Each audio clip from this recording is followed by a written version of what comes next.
que necesitamos para que conectan la ciudad, por ejemplo, como efectivamente el puente, que va a hacer que los carros no tengan que pasar en esa rotonda, parar en esa rotonda que llega ya del aeropuerto José María Córdoba. Y me decía eso el taxista, ¿no? Me decía, es que este presidente no nos quiere terminar de dar la plata para terminar de construir las vías. Luego la gente no nos quiere, así en plural.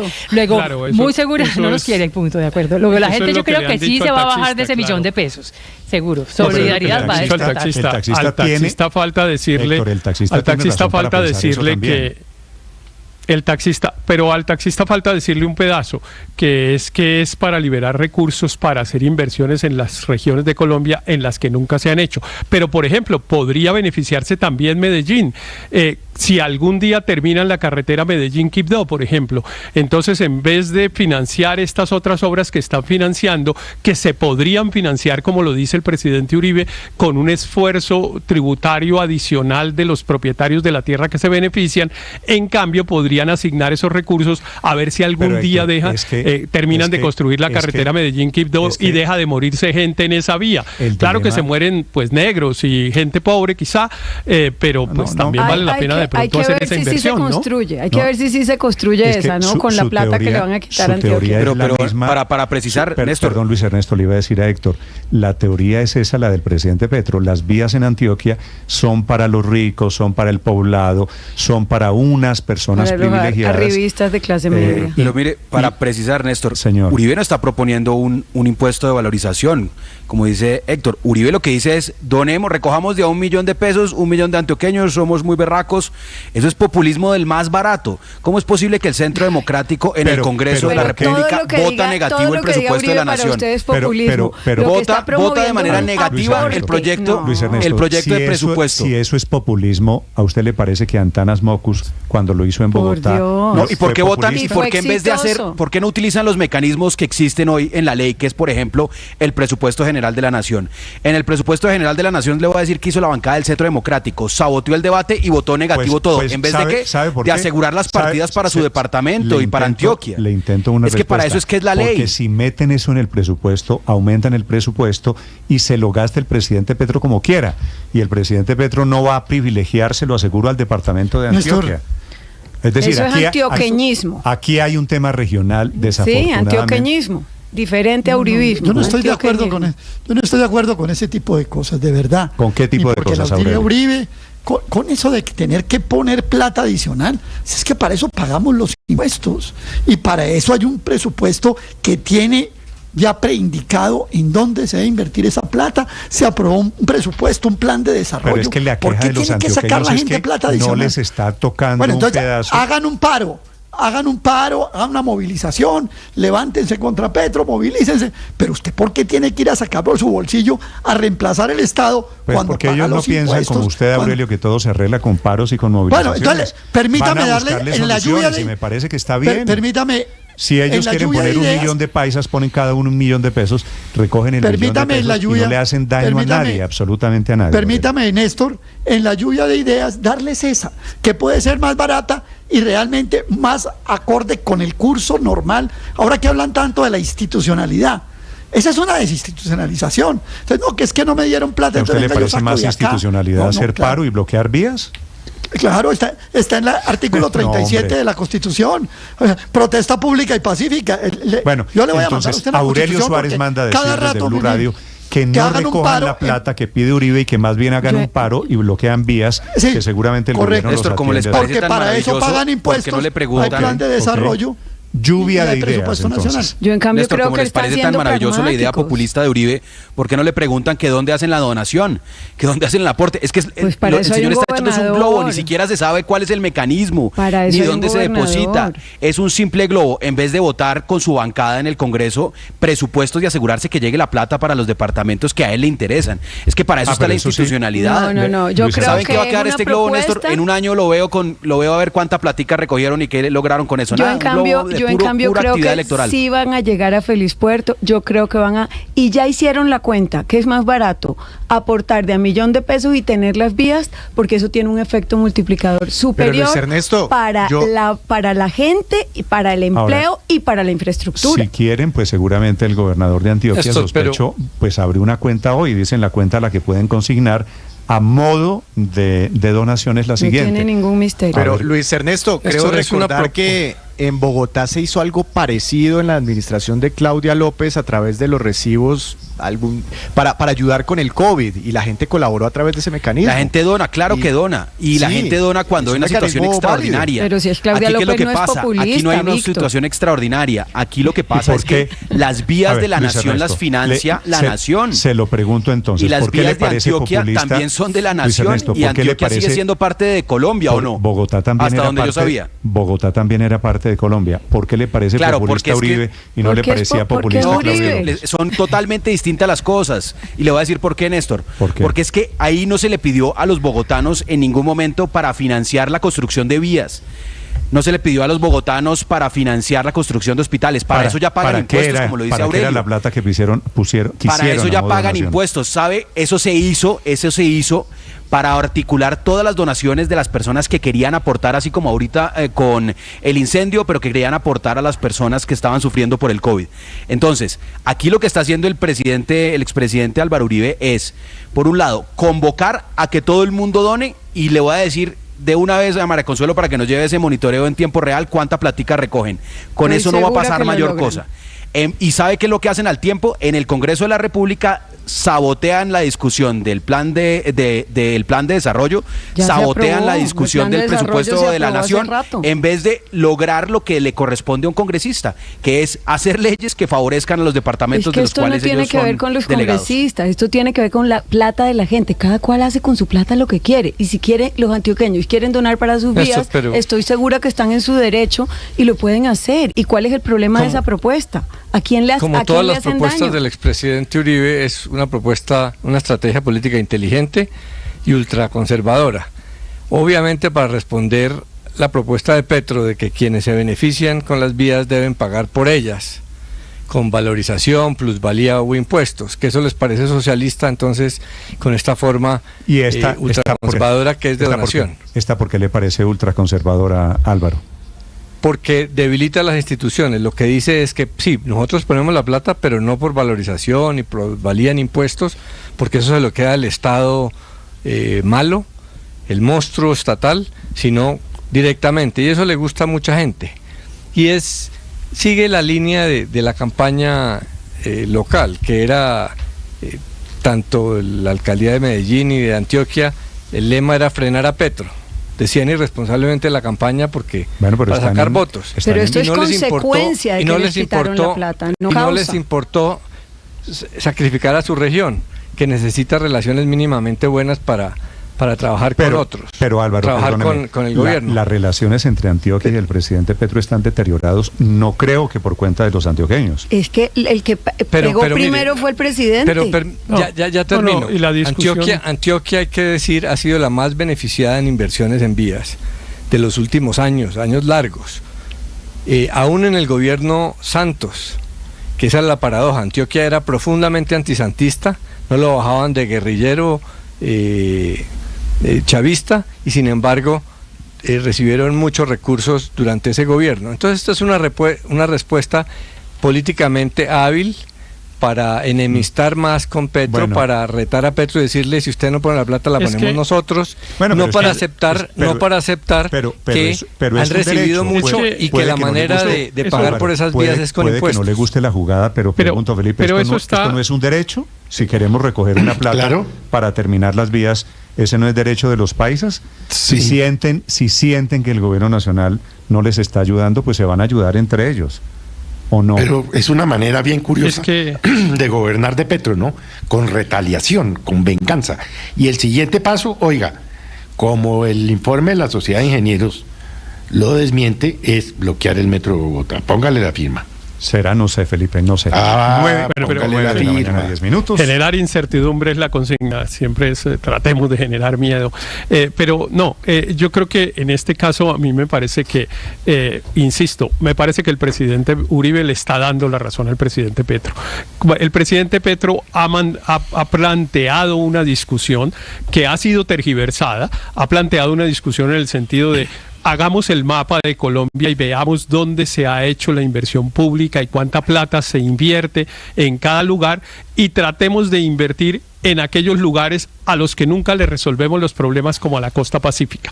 Ese ha sido el planteamiento del presidente Petro, que ha sido tergiversado para decir que está gobernando vengativamente con aquellas regiones donde no le favoreció el resultado electoral. Pero a mí sí me parece bastante loable. ¿El mapa se le olvidó? A mí me parece bastante loable. Lo publicó el Héctor, ¿se acuerda? A mí me parece bastante loable la idea de que reabramos la discusión sobre la inversión pública, que suele ser muy opaca en Colombia.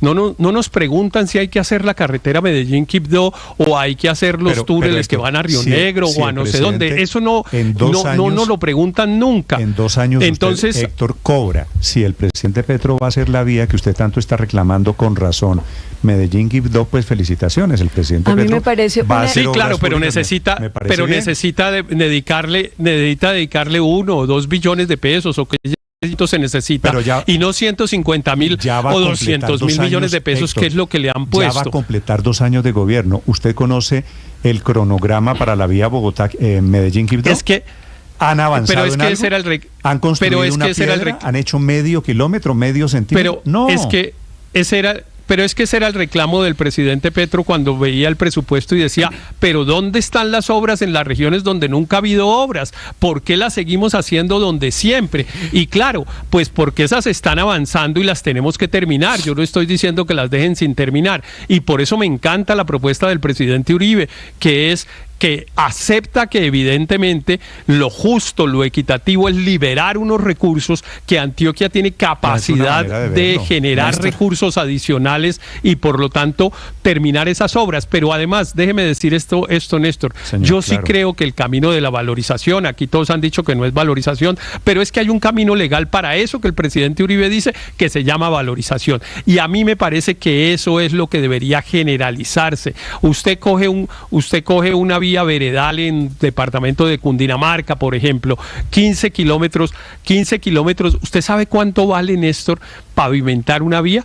Vale 3.000 millones de pesos por kilómetro. Y si usted hace una placa huella vale 1.000 millones. Héctor, eso deberían pagarlo las personas que se valorizan, cuyos predios se valorizan con eso. En Antioquia en unas vías diferentes. Yo en cambio lo veo como una versión del mocusianismo actualizada, en la cual todos ponen, como decía la pirinola, y ponen los que pueden, y voluntariamente. Es que no es una valorización, no es un impuesto, es un aporte voluntario, y la gente tiene derecho a aportar voluntariamente a lo que quiera. Escucho a los paisas sobre esa relación con el gobierno que parece un poquito deteriorada, por eso la importancia de la propuesta esta mañana del expresidente Álvaro Uribe. Néstor, y esa propuesta es... Daniel.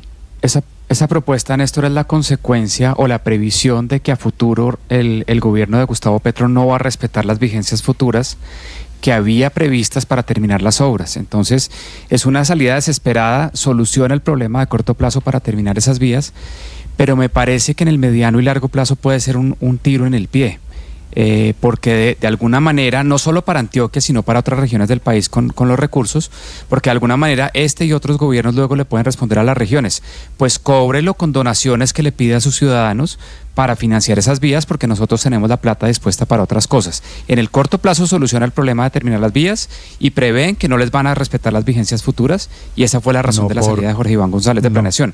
Pero en el largo plazo van a terminar perjudicadas. No por coincidencia, el gobernador de Antioquia estuvo hablando este fin de semana de las vías, las 4G, paralizadas en el departamento. A mí sí no me gusta la interpretación de que la expresión del presidente Uribe, que a mí me parece interesante y que le agradezco, sea tenida como una expresión, como una especie de bravuconada machista de como yo soy rico, yo hago lo que quiera con mi plata y tal. No, a mí esa interpretación francamente me parece muy negativa y muy en contra del expresidente Uribe, que lo que está actuando no es con arrogancia, sino con generosidad. No es el machito que saca, a ver, yo hago lo que me da la gana, sino que está diciendo, mire, necesitamos un esfuerzo adicional, los antioqueños somos capaces de hacerlo para liberar plata para aquellos lugares donde ese esfuerzo adicional no se puede hacer. Bueno, opiniones, está respondiendo en este momento el gobernador de Antioquia, el gobernador Rendón. Camila, ¿qué dice? Sí, señor, y lo hace en su cuenta en Twitter porque sigue en esa reunión con los diputados de Antioquia, entonces le responde en el mismo medio que usó el expresidente, comillas, excelente iniciativa, presidente, vamos a sacarla adelante. Los antioqueños superamos los obstáculos y y nos hacemos más fuertes con ellos. Seguro la empresa privada y otros se sumarán, acaba de trinar en la primera reacción Andrés Julián Rendón, el gobernador de Antioquia.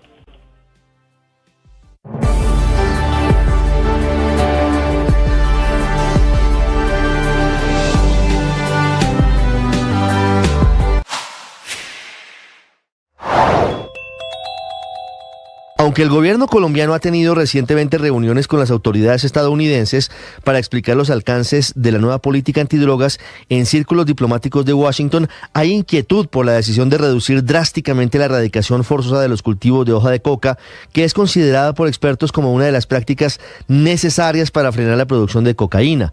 De acuerdo con el reporte anual sobre estrategias para el control internacional de los narcóticos, que evalúa desde el Departamento de Estado la lucha contra las drogas a nivel mundial, Colombia debería combinar el desarrollo y la seguridad en zonas rurales, la erradicación voluntaria y la interdicción de cocaína y precursores químicos con la necesidad de continuar erradicando plantaciones de manera forzosa. Y es que según las autoridades estadounidenses, el año pasado Colombia solo erradicó un poco más de 20.000 hectáreas de coca, frente a las 69.000 hectáreas en 2022, es decir, hubo una caída del 70%, aunque destaca que aumentó en 10% la incautación de cocaína y aumentó 12% la destrucción de laboratorios para el procesamiento del alcaloide. Desde la óptica global, a diferencia de lo que afirma el presidente Gustavo Petro, Estados Unidos señala que el aumento de los cultivos de coca en Colombia obedece, entre otras cosas, a una demanda sostenida o creciente de cocaína en los países consumidores, lo que desmiente a quienes señalan que el fentanilo estaría ocupando su lugar.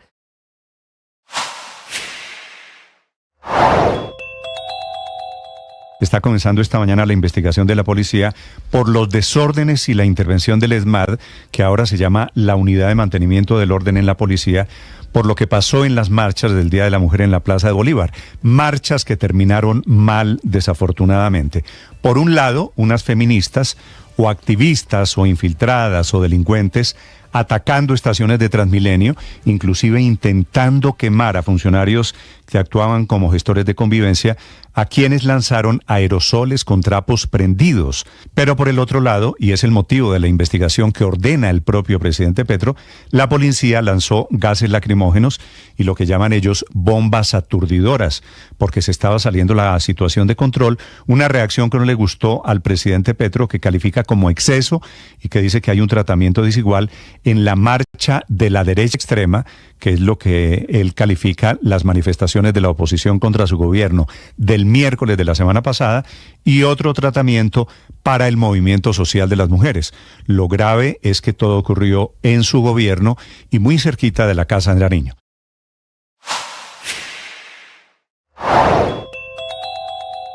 Lo que está pasando con el sistema de salud es un círculo vicioso muy peligroso que puede llevar el sistema a un punto sin retorno. Mientras las EPS dicen que el gobierno está debilitando el sistema para justificar así la necesidad de una reforma estructural, la Superintendencia de Salud presentó el informe de las quejas y reclamos contra las EPS en enero de este año. En esa teoría de las EPS podría entenderse por qué, según la Supersalud, en enero fueron 110.994 reclamos, 6.350 más que en enero de 2023. Lo primero que dice el informe es que los reclamos más frecuentes son barreras al acceso al servicio de salud, insatisfacción del usuario en el proceso administrativo, insatisfacción en la atención de salud e insatisfacción con la infraestructura.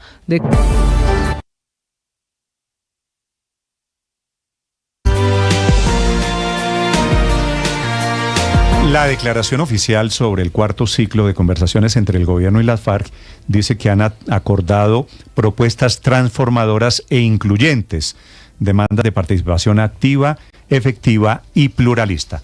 Al frente de las conversaciones con los disidentes de las FARC está el exministro Camilo González Pozo. Doctor Camilo, buenos días. Sí, muy buenos días. Un saludo especial. Gracias. Doctor González, ¿qué está pasando en los diálogos con los disidentes de las FARC? Que veo que hay optimismo, esta declaración está llena de adjetivos. ¿Hacia dónde están caminando? Bueno, pues uno a hacer mucho más exigente el cumplimiento de las normas y compromisos en relación a cese al fuego y respeto a la población civil, es un punto. Segundo punto, el aplicar aquello que la ley establece de posibilidad de acuerdos parciales en la medida en que se van construyendo pues otros acuerdos definitivos. y diálogos o regiones de paz, que sería como las transformaciones territoriales, y el fortalecimiento pues de los diálogos en diferentes regiones, de procesos participativos y mecanismos de verificación. Esos han sido como los elementos centrales de la reunión, que yo creo que pues, el paso importante es que pues, la mesa de diálogo estuvo en pleno con nuevos integrantes delegados de Estado Mayor Central de las FAREP, de sus máximos comandantes, y eso facilitó muchísimo pues poner las cartas sobre la mesa y definir algunos puntos críticos. Sí, doctor González, la gran queja de los habitantes de los territorios del país es que en la práctica no hay ceses del fuego, las disidencias siguen extorsionando, siguen amenazando, siguen asesinando. ¿Hubo algún compromiso concreto de ellos para que eso no siga ocurriendo o algún compromiso para que sí sea efectivo por fin el mecanismo de monitoreo y verificación? Pues en el papel yo creo que logramos unas fórmulas que esperamos se cumplan y que fortalecen esos mecanismos. Se definieron, por ejemplo, en la instalación de puntos en municipios, en 22 municipios críticos con áreas de influencia en el entorno. Se van a tener delegaciones de la OEA, Naciones Unidas, de la Iglesia, de las partes pendientes de esos puntos más calientes, digámoslo así, en el territorio nacional, para que hagan prevención, para que estén haciendo pedagogía. Es que la verdad es que todo este compendio de compromisos a veces no son suficientemente interpretados, comprendidos o aplicados. El derecho internacional humanitario es algo muy exigente y muchas veces no llega a conocimiento ni de las estructuras de base, pero tampoco de la población, para que la población exija de forma mucho más contundente que se cumpla por lo menos la palabra escrita. Entonces esas instancias locales yo creo que van a ser importantes. Y la otra disposición que pues ha sido parte de una discusión que en ningún otro proceso se había logrado formalizar, y es el de establecer la prohibición de presencia armada o uniformada en los centros poblados. En Colombia pues hay la ruralidad está estructurada alrededor de centros poblados y pues las comunidades se quejan y hay quejas de toda la ciudadanía cuando se presentan estas manifestaciones, exhibiciones, ejercicios y hasta confrontaciones en centros poblados por parte de diferentes grupos y en forma cruzada. Entonces eso yo creo que va a ayudar a la exigibilidad de estricto cumplimiento de respeto a la población civil.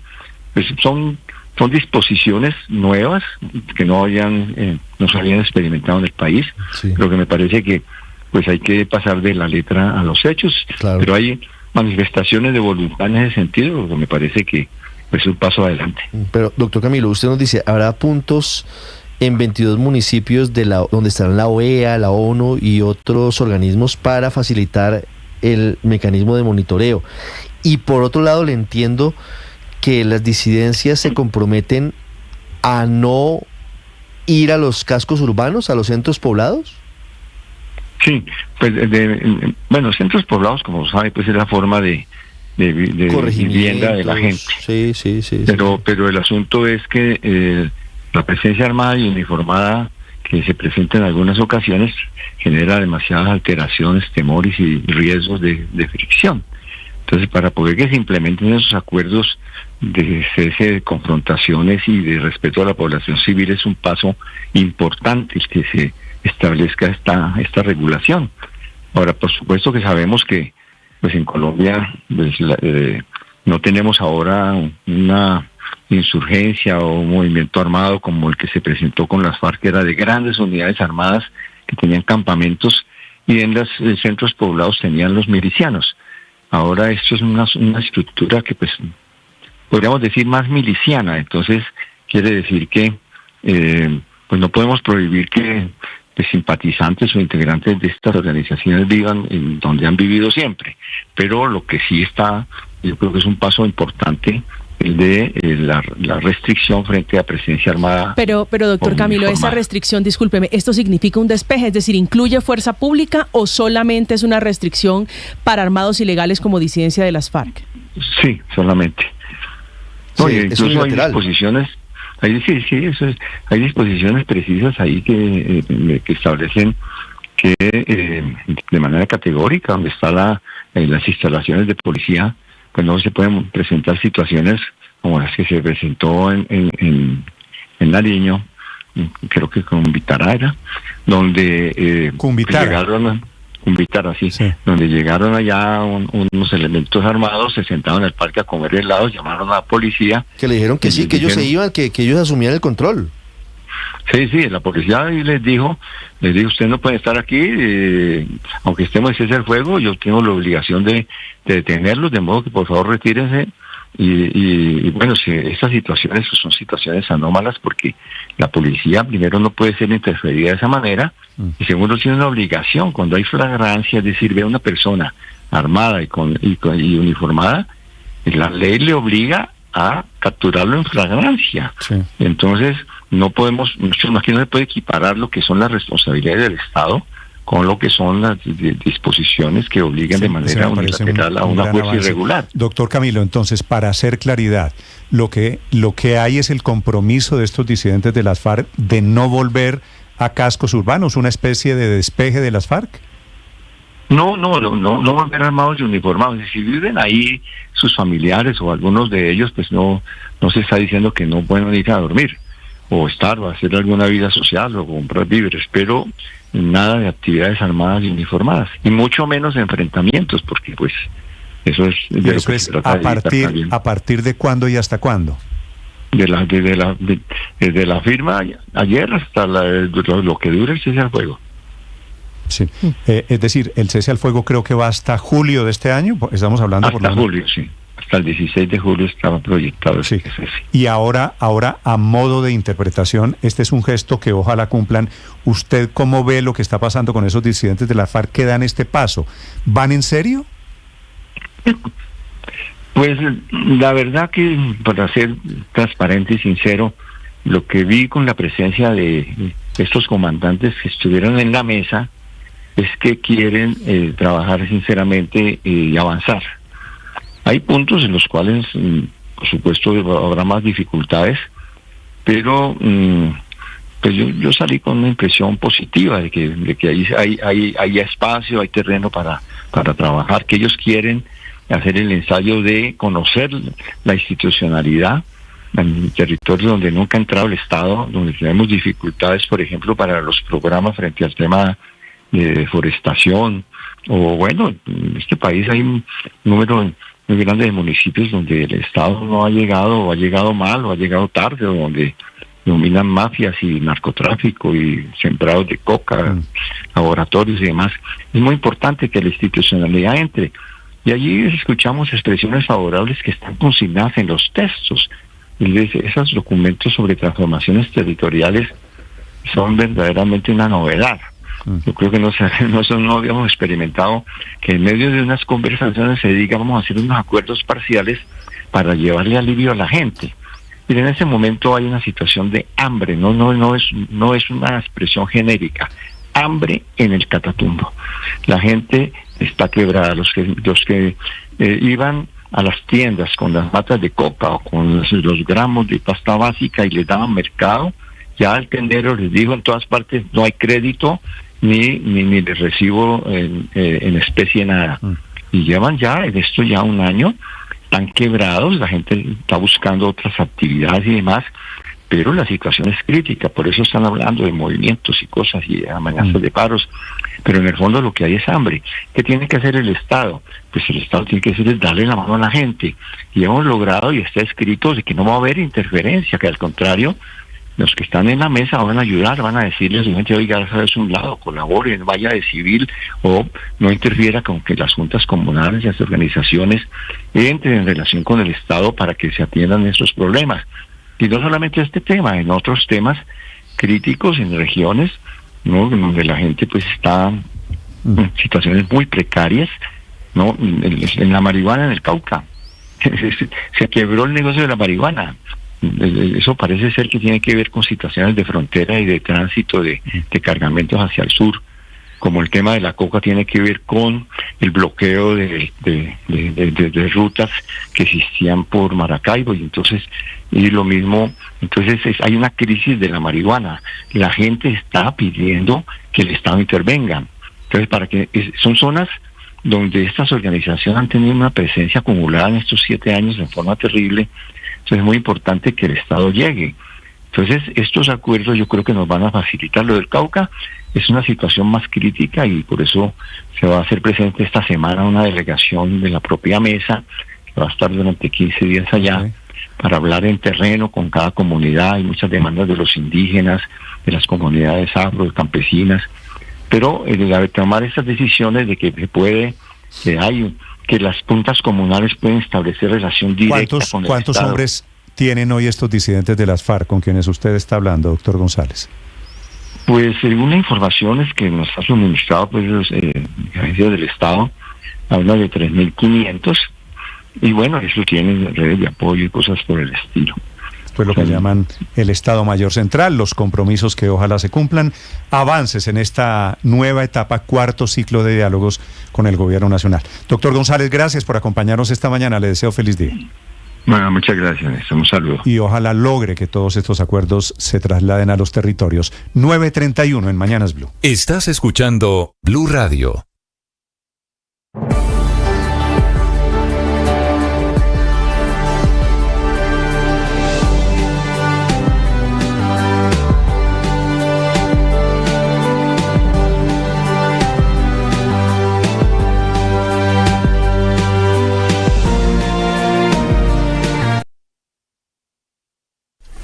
Blue Radio, Visual Radio, un año al aire. Pues un año al aire de Visual Radio es muchas enseñanzas, porque uno llegaba a la cabina a hacer radio, pero ahora es ponerle cara a esa radio que hacemos. Y en un proyecto como Voz Populi, donde hay personajes, donde hay humor, donde hay imitación, donde hay imaginación, pues nos ha puesto Juan Pablo y su equipo el reto de reinventarnos. ¿Y reinventarnos para qué? Para estar también por YouTube. Yo creo que ha sido un éxito. Yo lo recibo y lo percibo por lo que me dice la gente. Ahora 9:32 minutos. Mi tío Eduardo, que es una persona ya mayor, dice, yo ya no oigo radio, los veo por Visual Radio. Y se conecta y nos ve y disfruta viendo el programa por dentro. Es una ventaja. Estamos aprendiendo y yo creo que lo estamos haciendo bien. Blue Radio, la alternativa.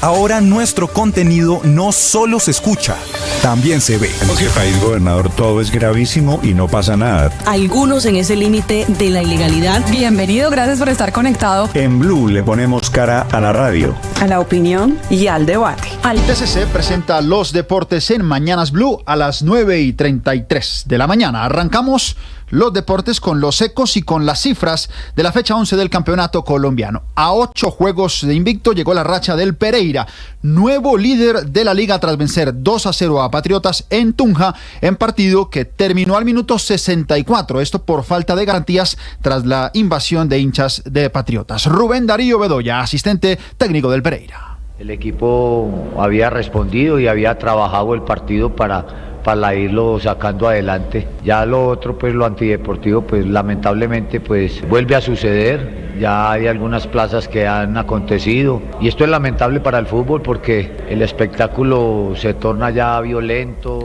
La fecha 11 fue la fecha de Dairo, en la que se convirtió en leyenda. Su gol ante Envigado fue el 224 de su carrera en el fútbol colombiano, con lo que igualó al colombo argentino Sergio Galván Rey como máximo goleador, 18 años después de ese último tanto de Galván. Este logro que conseguí el día de hoy, dedicárselo a mis hijas, a mis familias, a mis padres, a toda la gente del pueblo de Chicoral, departamento del Tolima, que desde que salí de mi pueblo siempre salí con el anhelo de ser grande, más con esta camiseta que me ha dado todo. Tengo otro reto importante y que es alcanzar a Aristizábal y a Falcao. El propio Galván Rey estuvo en el Palo Grande, celebró con Dairo el gol y al final la fiesta fue completa. El 11 ganó 2-1 ante Envigado, se afianzó entre los 8 y tanto generó el hito de Dairo que hasta el arriero Herrera, el técnico del 11, lo pidió para la selección. Escúchenlo. Néstor Lorenzo, lo invito a que lo convoque. Es el goleador del fútbol colombiano, ¿cierto? Convóquelo una vececita a la Selección Colombia. Dele ese gusto de que él se retire con la Selección Colombia también. Y es que no le estoy pidiendo mucho porque se lo merece, es que él se lo merece. Bueno, más de la fecha 11, Millonarios perdió su quinto juego consecutivo, este último ante Jaguares, que de paso se metió a los 8. Alberto Gamero explicó la derrota que deja a Millonarios en el puesto 15. En la era Gamero de Millonarios nunca habíamos perdido 5 partidos y me parece que en la era de Gamero como técnico tampoco lo había perdido. Pero estas son situaciones que hay que afrontarlas, estas son situaciones que hay que salir con mucha más fuerza. Y en Atlético Nacional, ojo al dato, por primera vez en la historia sumaron 5 juegos sin hacer un solo gol. Inició mal Pablo Repeto tras empatar 0-0 con Atlético Bucaramanga en el Atanasio Girardot. Atlético Nacional, puesto 17. Lo que sí, hoy el partido creo que fuimos de más a menos, ¿no? Teníamos la sensación de que estábamos más cerca. Después creo que la ansiedad y un poco todo lo que se está viviendo nos jugó en contra porque empezamos a ser más imprecisos. Los 8 por ahora en el campeonato colombiano: Deportivo Pereira, La Equidad, Deportes Tolima, Independiente Santa Fe, Junior de Barranquilla, 11 Caldas, Atlético Bucaramanga y Jaguares cierra el grupo de los 8. Ahora goles colombianos en el exterior. Juan Fernando Quintero se fue de gol y de asistencia. Viene el zurdo Gabriel Rojas, lanza para Salas, perdió Lema, Salas para buscar, es buena, esta me gusta. Salas que lo tiene, eso no es, Quintero, eso no es ¡gol! Sin embargo, y más allá de esa buena actuación individual, su Racing perdió 4-2 con Boca Juniors. Y al final del partido, el crack colombiano perdió hasta la paciencia. ¿Se escapa porque no supieron manejar los tiempos del partido? ¿Tiempos de qué? Los tiempos del partido, porque lo estaban ganando y después se lo terminan empatando rápidamente. ¿Cuáles tiempos? Bueno, los tiempos del juego, porque enseguida se lo igualaron. El tiempo es el mismo, el tiempo no para, sigue. No sé a qué debe esa pregunta, te estoy diciendo desde el principio que son detalles, estos partidos se definen así, y es así, no tiene nada que ver con el tiempo. De Argentina a México, porque allí un colombiano metió 3 goles. El colombiano va a sacar el tiro y otra vez a esa misma zona. ¡Gol! Cristian Rivera, ex Deportivo Cali, mediocampista, hizo los 3 goles del Tijuana, que empató 3-3 con Pumas. 6 goles lleva ya en la temporada, el que también pasó una temporada por el Querétaro. Entre tanto, en la MLS, un colombiano sirvió para vencer con uno de sus goles al Inter de Miami y al Inter de Messi, que veía el partido desde la tribuna. By CF Montreal to go up on the road.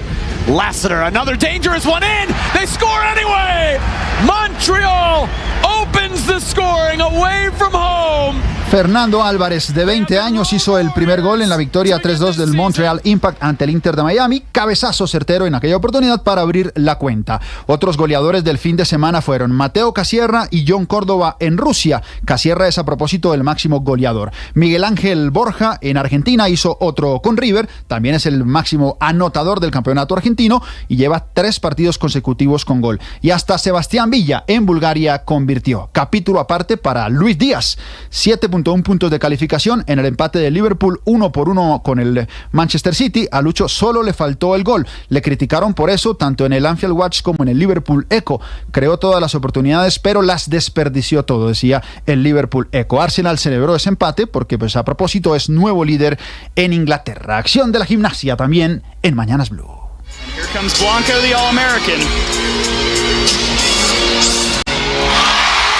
Este audio corresponde al ejercicio salto al potro en la modalidad todo evento. Hablamos de gimnasia y de la colombiana Luisa Blanco, que obtuvo un puntaje perfecto de 10 puntos en la prueba. Recordemos que esta gimnasia representará a Colombia en Juegos Olímpicos. Y para el cierre les contamos que el motociclista colombiano David Alonso abrió el telón de 2024 con una impresionante victoria en la primera válida de la Moto 3. Y se mete por adentro, se lanza Alonso, le gana Holgado, a ver cómo salen acelerando la recta principal.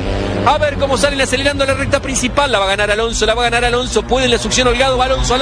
Alonso se impuso en el Gran Premio de Qatar y desde ya se perfila como favorito para ganar el título esta temporada. Más deportes.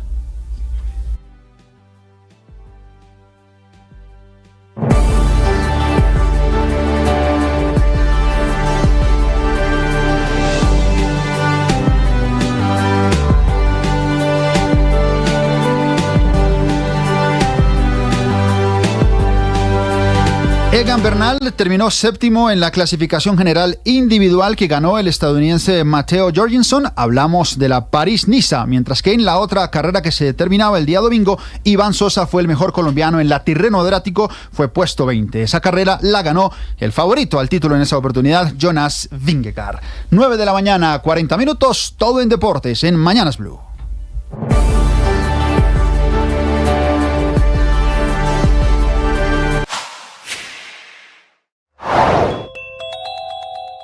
El anuncio, el cambio de estrategia que anuncia el ministro de Defensa Iván Velásquez de por qué el gobierno redujo a la mitad la meta de erradicación de cultivos ilícitos para este 2024. No han valido las quejas de Estados Unidos.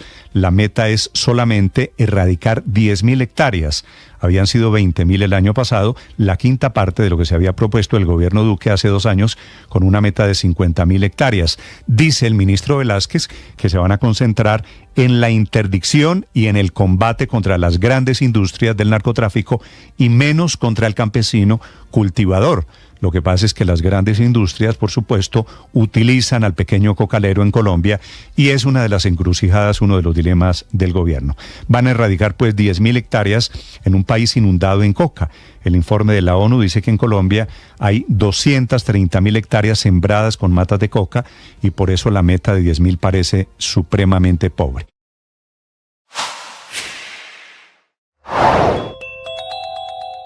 La princesa de Gales, la esposa del príncipe William, que algún día será reina, está pidiendo esta mañana disculpas por manipular, por editar una fotografía en donde ella se ve con sus hijos. Partamos diciendo que Kate Middleton desapareció de la vista pública el pasado 16 de enero cuando dijo que se hacía una cirugía abdominal. ¿Qué pasa? El domingo, el día marzo 10, en el Reino Unido se celebra el Día de la Madre. Entonces ella publicó en Instagram, en la cuenta de la familia, una fotografía en que aparecía rodeada con sus 3 hijos. ¿Qué pasó?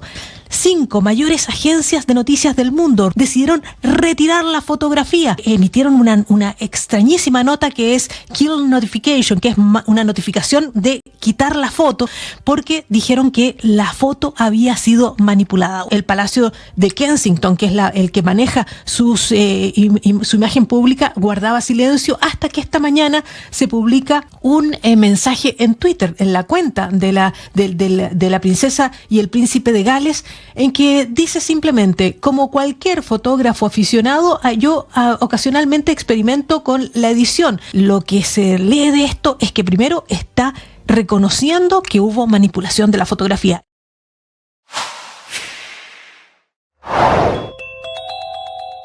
Conclusión de la Cumbre Energética del Caribe el sábado pasado en Sincelejo, donde se escucharon muchos diagnósticos sobre las altas tarifas de luz en el país, pero sin soluciones inmediatas a corto plazo que permitan un alivio inmediato, rápido, en el próximo recibo de luz para millones de usuarios, particularmente para los de la costa Caribe. Drama que fue telón de fondo de esta Cumbre Energética del Caribe, donde la gran oferta del ministro de Minas, Andrés Camacho, es que destinará $1 billón para entregárselos a la gente directamente. Se creará una gran empresa regional de energía renovable, se diseñará un plan para cubrir las pérdidas que hoy pagan los buena paga, especialmente en la costa, donde los robos de energía o pérdidas no técnicas pesan el 29% del recibo final, mientras que en el resto de Colombia son apenas del 11%, lo que explica en gran medida las mayores tarifas de luz en esa región del país, donde los que sí pagan tienen que pagar lo que se roban los que no pagan, y que en la costa es el triple que en el resto de Colombia por cuenta de esas conexiones ilegales.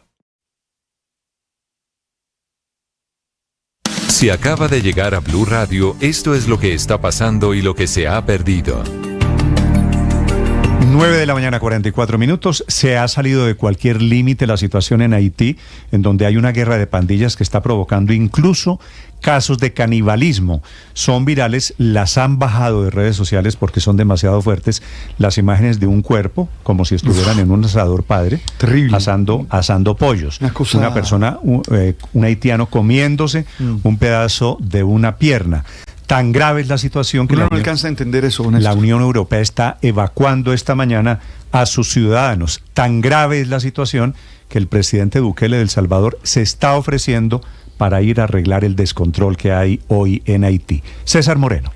Hola Néstor, muy buenos días. Recordemos en esto que esa violencia allí en Haití y en Puerto Príncipe, en su capital, aumentó significativamente desde que el pasado 28 de febrero se conociera que el primer ministro de ese país, Ariel Henry, se había comprometido a celebrar elecciones antes de finales del 2025, una fecha muy lejana, si usted tiene en cuenta que debió concluir su mandato el pasado 7 de febrero, según un acuerdo que ha llegado en el 2022, pero hace ya un par de semanas, ustedes recordarán, y lo hemos reportado aquí en Blue Radio, cuando se fugaron más de 3.600 presos de la principal cárcel de Haití. Ahí es cuando uno de los principales miembros de estas bandas criminales, alias Barbecue, que es protagonista también de todos estos videos virales en redes sociales que ya fueron bajados, donde se ve exactamente a una persona que se está comiendo el cuerpo de otra allí, así como usted lo dice, y gráficamente en un asador, pues él ya está tomando el control de gran parte de Haití, de Puerto Príncipe y de otras ciudades allí en la isla.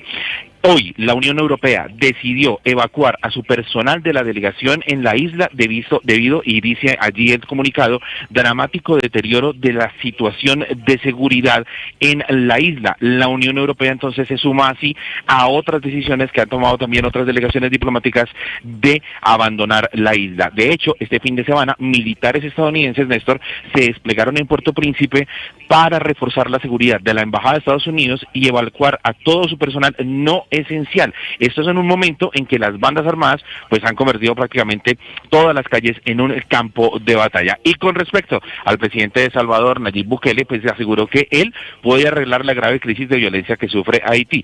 Sí, cuenta con el visto bueno de las autoridades locales y de la ONU, e insistió en que es posible aniquilar a las bandas haitianas, una victoria que él dice ya consiguió en El Salvador. Hoy viaja también allí a Jamaica va a viajar el secretario de Estado de los Estados Unidos, Anthony Blinken, para tratar la crisis en la isla. 9:46 minutos, es una situación francamente de caos. Diplomáticos en Europa y en Estados Unidos ya fueron evacuados. El embajador de Haití en Bogotá es Jean-Marie Exil. Embajador, un gusto saludarlo. ¿Cómo está? Buenos días, señor Néstor Morales. Buenos días a todos los oyentes de Blue Radio. Embajador, estoy muy bien, gracias. Gracias, Aquí embajador. estoy para... Las imágenes que están llegando desde Haití son pavorosas, una situación de descontrol, de caos. ¿Qué reporte tiene usted, señor embajador, sobre lo que está pasando en su país? Bueno, en este momento es un caos como lo describieron, tal cual es así, donde la población en sí se encuentra pues en un caos. La gente está muriendo de hambruna, ¿no? Porque no pueden evacuar pues a sus actividades.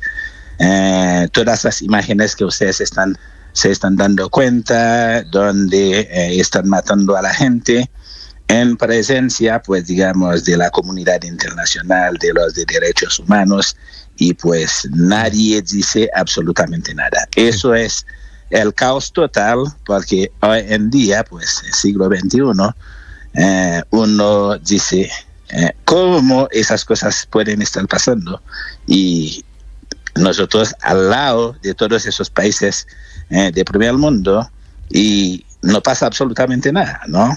Entonces eso da mucho que pensar de lo que está pasando en Haití. Sí, señor embajador, ¿quiénes son los que están protagonizando esta violencia? Porque la guerra de pandillas fue superada por cierto estallido social, es decir, un estallido muy poderoso. ¿Quiénes son estos protagonistas, los que están asando como si fueran un pollo en un asadero, me perdonan la metáfora? ¿Quiénes son los que se están comiendo a otros seres humanos, o por qué razón, señor embajador? Bueno, digamos, lo que ustedes vieron era cuenta entre un policía con pues uno de los grupos de las bandas armadas, ¿no? Del odio que tenía pues el bandido contra la policía, fue lo que pues se vio en todas las imágenes, ¿no? Sin embargo, los protagonistas en sí de todos esos problemas, nosotros tenemos un problema político donde el ex primer ministro de facto, que se llama Ariel Henry, él es en este momento lo llamamos usurpador del poder, ¿no? Porque pues él tenía mandato 120 días después del magnicidio del presidente Jovenel Moïse para realizar las elecciones. Sí, embajador, pero esta es una disputa de bandas que pelean por esa situación originada con el magnicidio del presidente Jovenel Moïse en el 2021, o por droga, o por qué se están peleando y matando entre sí, embajador. Las bandas armadas siempre han existido en Haití, ¿no? Sin embargo, últimamente los políticos se confabularon mucho con ellos. El ex primer ministro Ariel Henry en sí, en este momento lo que hizo es permitir que ellos vuelvan a Haití un caos para justificar la presencia de los kenianos en Haití. Porque todo lo que él quiere es entregar el poder en 2026, sabiendo que ya llevó 3 años en el poder y no ha hecho absolutamente nada. Si no hizo nada en 3 años, ¿cómo lo va a hacer en 2 años que quedaron, no? Con esas situaciones donde ya las bandas armadas que ellos mismos armaron, que ellos mismos permitieron que tienen tanto poder, ya no respetan a ellos.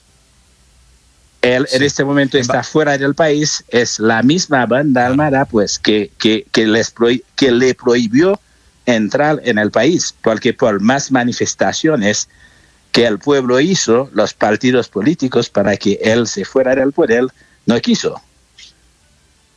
Claro, sí. Embajador, le pregunto desde Washington, el secretario de Estado Anthony Blinken se encuentra viajando a Jamaica, donde se reunirá con líderes de CARICOM. Ellos han propuesto un gobierno de transición. ¿Usted cree que si se acoge esa propuesta y se establece un gobierno de transición, se podría superar esa crisis en Haití? Claro que sí. Eso es lo que está proponiendo el pueblo haitiano, los partidos políticos, porque Ariel Henry en este momento ya no puede, ya no es un líder, ¿no?, de todo lo que ha hecho. Entonces el mismo pueblo está proponiendo un gobierno de transición para 2 años, para que haya elecciones, digamos, presidenciales en 2026. Entonces ellos se están reuniendo es para acoger a esta proposición que está haciendo el pueblo haitiano. Sí, embajador, una pregunta personal, usted me disculpa, ¿usted es embajador de ese gobierno que dice usted está literalmente caído? ¿Usted representa ese gobierno de Haití?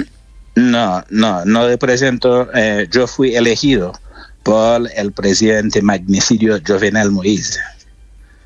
Entonces, pues, es el conflicto. Pero lleva 2 años sirviéndole al presidente conspirador.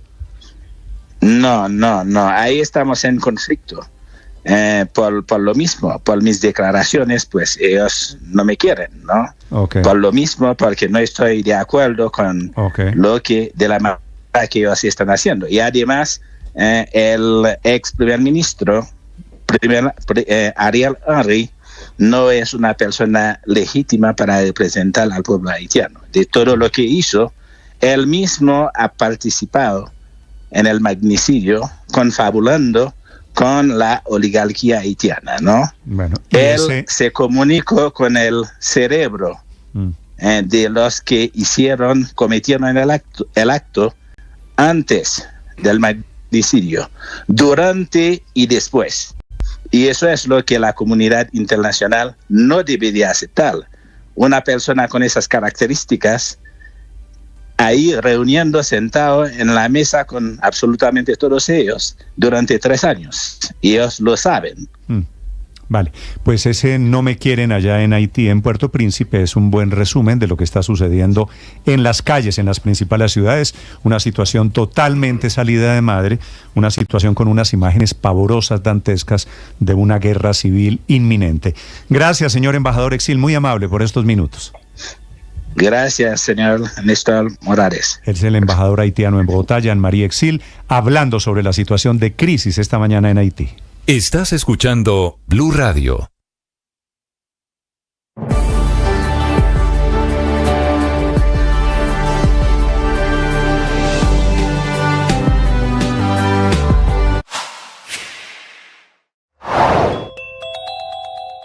El alcalde de Bogotá, Carlos Fernando Galán, habló de las manifestaciones del 8 de marzo y por qué terminó en actos vandálicos. La situación creo que se puso tensa fue en la Plaza de Bolívar realmente, fue donde fue más crítico.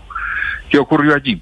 Allí había miembros de esta Undemo en la esquina de la Casa del Florero y de la Catedral Primada, que estaban allí para proteger la Catedral Primada particularmente, y ahí hubo seguramente una tensión. ¿Y qué pasó? Que alguien utilizó, esa fue la información que recibimos en el PMU, alguien utilizó un aerosol con fuego, que eso lanza una llamarada, hacia los gestores o hacia la policía, digamos, no, en la imagen no está claro hacia cuál, pero en ese sentido, en esa dirección. Y ahí hay una persona que es un gestor de la Defensoría del Pueblo que le pide a la Undemo que intervenga. Aquí hay que decir que la norma, la ley y el decreto 053 faculta a un miembro de la Undemo a actuar sin necesidad de una orden cuando considera en terreno que puede haber riesgo inminente a la integridad de una persona, que puede ser un marchante, un no marchante, un gestor, un policía. Sigan esa información en blurradio.com. En Blue le ponemos cara a la radio. Me encanta comenzar el día, no solo con el momento de oración del oracional El Man está vivo, sino con la experiencia de reflexión. Yo creo que vale la pena que tú hagas una pausa. Antioquia está esta mañana tan activa a todo lo que está pasando alrededor de la relación con el gobierno nacional. Se encuentra esta mañana en la Asamblea de Diputados. Allí está Julián Vázquez. Hola Néstor, buenos días. Son más de 3 billones de pesos los que hacen falta para terminar todos los proyectos de cuarta generación en el departamento, más de 600.000 millones solo para la vía al mar y el túnel del Toyo. Por eso el gobernador de Antioquia, Andrés Julián Rendón, ha dicho que está de acuerdo con la propuesta del expresidente Álvaro Uribe Vélez y que desde la gobernación de Antioquia van a crear un fondo precisamente para recaudar el billón de pesos. Gobernador, buenos días, bienvenido a Mañanas Blue. ¿Y cómo es esto? Buenos días, la idea es facilitar la creación de un patrimonio autónomo desde la fiduciaria central, que es una entidad adscrita al Instituto para el Desarrollo de Antioquia, la idea, de tal suerte que cualquiera de los antioqueños que quiera hacer el aporte del millón de pesos pueda tener la certeza que va a llegar a un buen sitio y que se van a aplicar única y exclusivamente en habilitar el cierre financiero de una vía tan importante para Antioquia y para el país. Gobernador, a esta hora lo escucha Néstor Morales. Gracias. Hola, gobernador Rendón, buenos días. Buenos días, Néstor. Gobernador, este tema, la propuesta del expresidente Uribe que usted está acogiendo muy rápidamente, ¿la habían hablado antes? ¿Esto ya estaba conversadito? No, la verdad yo me enteré por los medios y tuve una conversación después de eso por su red social, esta mañana, y él me explicó un poco más y las buenas ideas no se discuten, hay que simplemente apropiarlas y buscar sacarlas adelante. Sí, gobernador, que la gente ponga 1 millón de antioqueños, ponga 1 millón de pesos, operativamente, ¿cómo sería? Los que tengan solamente propiedades inmuebles para pagar dependiendo dónde está ubicado ese inmueble, ¿o cómo se lo imagina usted? No, es un aporte voluntario, Néstor, esto es un llamado al civismo que hace el presidente Uribe. Los antioqueños y los colombianos en general tenemos eso en nuestro ADN. Aquí, por ejemplo, buena parte de los programas sociales que se hacían cuando no existía la ley 100 en el tema de salud eran alrededor del civismo, el aporte solidario de empresarios y de antioqueños en general. Ya los colombianos en el pasado también vivimos un aporte parecido cuando luego de lo que fue ese desafío tan grande a la seguridad en el comienzo del 2002, pues muchos decidieron aportar, que luego se formalizó en una reforma tributaria parte de su patrimonio para que la fuerza pública tuviera la mejor dotación. Cuando se democratizó Ecopetrol también, así fuera a través de un instrumento financiero, pues se contaron con recursos allí que le dieron más caja y más aire al gobierno de entonces. Así que esta es una iniciativa que no es nueva, digamos, en el contexto colombiano, pero sí será novedosa en cuanto a la aplicación de los recursos ahora para la infraestructura vial del departamento. El mensaje, leyendo todo lo que está pasando, es la relación con Petro no está bien, entonces nosotros mismos vamos a financiar lo que debería haber hecho el gobierno nacional.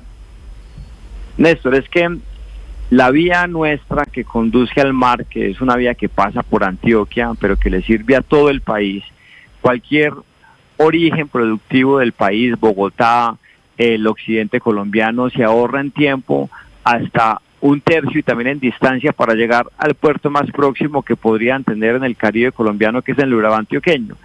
Si nosotros no acopiamos 650.000 millones de pesos para el túnel del Toyo, que es responsabilidad de la nación en este momento, esa vía pasará de ser una obra icónica porque tiene el túnel más largo de América Latina a ser el elefante blanco más vergonzoso de la historia de la infraestructura colombiana. Entonces, no nos podemos dar el lujo de que por un tema ideológico o por una malquerencia del presidente respecto a Antioquia, nosotros dejemos al país entero sin esa obra de infraestructura. Tenemos que ser imaginativos y esta propuesta del presidente cae como anillo al dedo. Sí, gobernador, ¿esto sería donación o sería un préstamo? Donación. Estamos hablando inicialmente de una donación. Porque 1 millón de antioqueños que quieran Uribe dice, poner hasta 1 millón de pesos. Él también habló de algo en digamos, en calidad de préstamo, pero eso me parecerá más difícil de reglamentar en el corto tiempo. Esto es puro cariño, sin contraprestación, más allá de los beneficios que por supuesto tiene para todos los antioqueños, pero no habría ninguna contraprestación. Pues la de ver terminada la obra, sí, claro, que redundará en un gran beneficio para Antioquia y para el país. Gobernador, supongamos que se produce el milagro y usted reúne 1 millón de antioqueños y cada uno pone 1 millón de pesos. Eso da 1 billón, ¿cierto? Sí, señor, así es. ¿Qué hace usted con 1 billón de pesos, gobernador? ¿Usted sería el administrador? ¿Usted decide esa plata para dónde va? ¿Qué obras se terminan y cuáles no? Pues hombre, Néstor, mire, arrancaba aquí su compañero Julián destacando que para las vías de cuarta generación que pasan por Antioquia, pero le sirven a todo el país, hay faltantes de 3 billones de pesos. Solo el túnel del Toyo necesita 650.000 millones de pesos. Pero también hay unos tramos, por ejemplo, en Pacífico 1, que requieren una cifra muy parecida. Entonces, aquí nosotros lo que estamos es tratando de recoger los recursos para aplicarlos en aquellos sectores que requieren cierres financieros inmediatos antes que las vías se conviertan en elefantes blancos.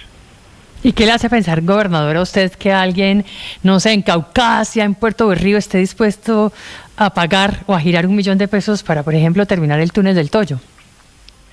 Porque en estas zonas del departamento ellos conocen bastante bien lo importante que será para su devenir económico y social que las vías se terminen. Es que buena parte de la infraestructura vial o portuaria hacen que las regiones progresen. Las ciudades de la costa este de Estados Unidos llegaron a ser lo que hoy son por ser puertos. La tierra mía, Río Negro, es lo que es hoy por ser el municipio que alberga el Aeropuerto Internacional José María Córdoba. Hay una gran expectativa en toda una zona muy pobre, muy deprimida como el Urabá antioqueño, por cuenta de lo que podrá ser el funcionamiento de Puerto Antioquia, que con una gran posibilidad de competirle a los demás puertos en el Caribe colombiano. Entonces, si nosotros no culminamos la vía del túnel del Toyo, pues no vamos a posibilitar que ese desarrollo, esa riqueza que genera tanta ilusión en el Bajo Cauca, en el Urabá antioqueño, tomen lugar. Sí. Gobernador, aquí hay una convocatoria a varias bandas, a antioqueños que quieran donar de ese 1 millón de pesos, pero también al sector privado. ¿Ese sector privado cómo se podría manifestar? Aportando y podrían aportar hasta más de 1 millón de pesos. O sea,